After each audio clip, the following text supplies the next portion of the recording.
አቶ ግርማ የተጻፈውን ደብዳቤ ሲያነበው በጣም ነበር ልቡ የተሰበረው። በጣም ነው የተናደደው።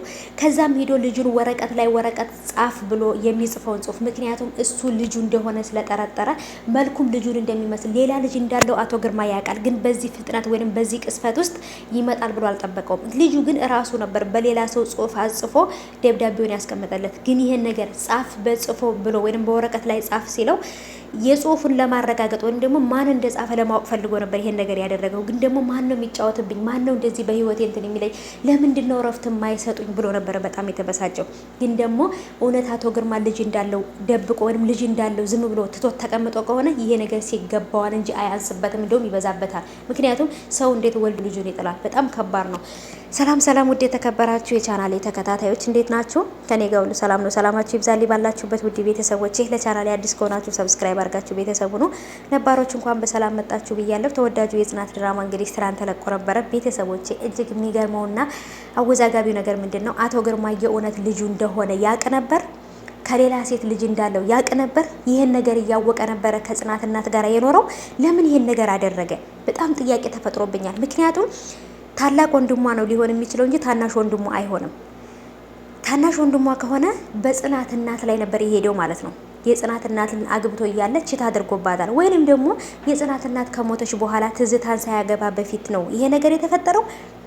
በጣም አወዛጋቢ ነገር ነው። ጽናትን ቢሆን ይሄን ነገር ብትጠይቀው ከእናቴን ሳታገባ በፊት ነው ወይንስ እናቴን ካገባህ በኋላ ነው ወይንስ በእናቴ ላይ ነው ይሄ ነገር የተፈጠረው ብላ መጠየቋ የማይቀር ነገር ነው። በተለይ አቶ ግርማ ልጁን ማግኘቱ ሳይሆን ግራ ያጋባው ጽናት ይሄን ነገር ስታቅ ምን ልትለው ትችላለች? እሷን አንቀባሮ የጽናትንም ጓደኛ ታውቃላችሁ፣ የወይዘሮ ሮማንን ልጅ ራሱ አንቀባሮ ነበር ያስተማራት። ይሄ ማለት እንደዚህ አይነት መልካም አባት ተብሎ ለሁሉም ልጆች እንደዚህ አይነት አባት በኖረን ብለው ራዕይ የሆነ በጣም መልካም አባት ነው። ስለዚህ እንዴት አንድ ልጅ ወልዶ ልጅ እንዳለው እያወቀ እንዴት ይሄን ነገር ያደርጋል ብላችሁ ታስባላችሁ? እና ለልጁ ራሱ ጥያቄ ነው የሚሆንባት። እንዴት ወንድም እያለኝ እንዴት አላስተዋወከኝም?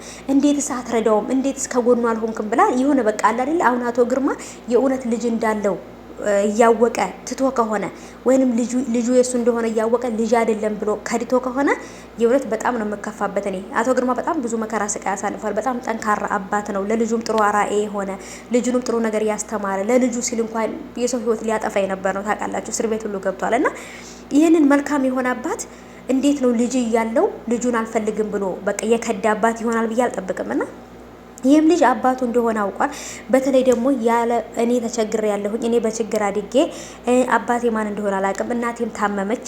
ስለዚህ እናቴን ለማሳከም ስል አንተም ደግሞ ባለ ድርጅት እንደሆንክና ያለውን ኢንፎርሜሽን ሰማሁኝ። ከዛን ደግሞ ግን አንተን ለማግኘት ፈለግኩኝ። አንተን ለማግኘት የፈለግኩት ወይ ወድጄ ሳይሆን ደብዳቤውን የተጻፈው አይታችሁታል። ግን ደግሞ እናቴን ማሳከም ስላለብኝ ገንዘብ ስላስፈለገኝ ነው አንተን የፈለግኩ ነበር ያለው። እና አስቡት እንግዲህ ፍቅር አይደለም ከአባቱ እየፈለገው ገንዘብ ነው።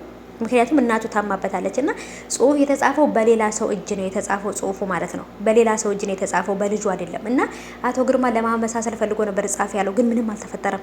ወይዘሮ ሮማንም አሁንም ደግሞ ቢሆን ይሄን ነገር ሁሉ አቶ ግርማ ላይ አምጥታበት ምንም እንዳልተፈጠረ ነው አርፋ ተቀምጣ ያለችው። እና የምትገርም ሴት ናት አቶ ወይዘሮ ሮማን ማለት ነው። ይሄን ነገር እያደረገች ያለችው ራሄል ናት። ራሄል እስር ቤት ሆና እየደወለች ወይንም እያገኘቻት እንደዚህ ሁኝ እንደዚህ አድርግ እያለች ራሄል ናት ይሄ ሁሉ ነገር እንዲደረግ እያደረገች ያለችው። እና ራሄል እስር ቤት ሆና እንኳን ራሱ በጭራሽ እነሱን አትተዋቸው። እናቲቱ በጣም ታማለች፣ በጣም ደክማለች። እና ልጁ አባትየው ድርጅት ውስጥ ሁሉ ፈልጎ የሄደው እናቱን ለማሳከም እንጂ አባቱን ፈልጎ አይደለም። ምክንያቱም አባቱ በጣም ጨካኝ እንደሆነ ትቶት እንደሄደ እንደማይፈልገው ነው የሚያውቀው። እናቲቱ ግን የአቶ ግርማ ፎቶን ይዛ ታለቅሳለች። ለምን እንደተለያዩ ነው ግራ የገባኝ እኔ።